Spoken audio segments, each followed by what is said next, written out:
When I was invited to be a speaker for this year's TEDxRizalStreet, I was really so excited to say yes. But for some reasons, like I am not so confident enough for this big stage, big red dot, in November it was a no.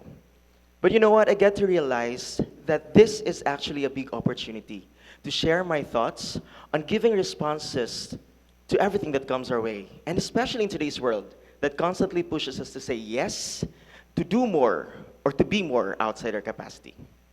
Hi, I am Achitect Makki Jasareno, and I will be sharing with you my thoughts and views when no is the best response. Back when I was young, I often got no as an answer. Like, can I have some more chocolates? The answer is no. Can I swim by myself? The answer is no. Or some of you, when you were young, you ask, can I play on your phone? And the answer is, again, no. These no's led me to some relevant questions I had to answer while I was growing up. It made me question, am I not worthy for the things that I want?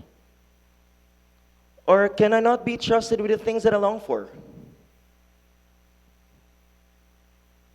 Or do I not deserve a yes? It took me a while to realize that these notes were actually not made for me. Not made. These no's were actually made for me and not against me. And as I was growing up, I came to realize that these no's were actually giving me good things. First, I did not get the things that I wanted, but my parents made sure that I had what I needed. Right? That extra chocolate may have caused severe toothache. So yes, I was shielded from pain. Having swum on my own may have cost my life. So yes, it saved me from drowning. And that extra screen time from my phone may have stolen some precious moment I would have had with my family and friends. So yes, it made me appreciate quality time with those I love. Again, it is for you and not against you. Setting a no was already difficult. But as I was growing up, I realized that giving a no was even harder. Now you're wondering why. First, it's because most of us are people pleasers. We don't want to offend others, often at our own expense, and even allowing others to step in our boundaries, ending up not realizing that we are actually offending ourselves with that yes. Because yes is our only option.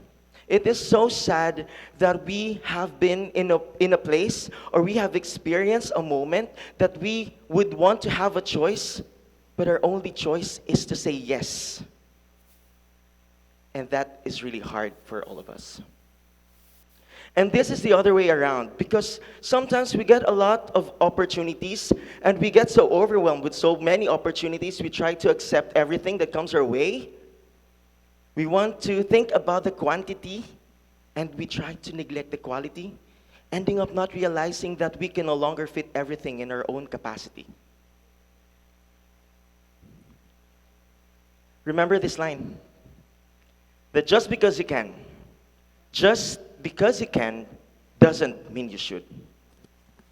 But whatever answer we give and whatever answer we receive falls into one thing, and that is purpose. Learning to say no is not about negativity nor weakness.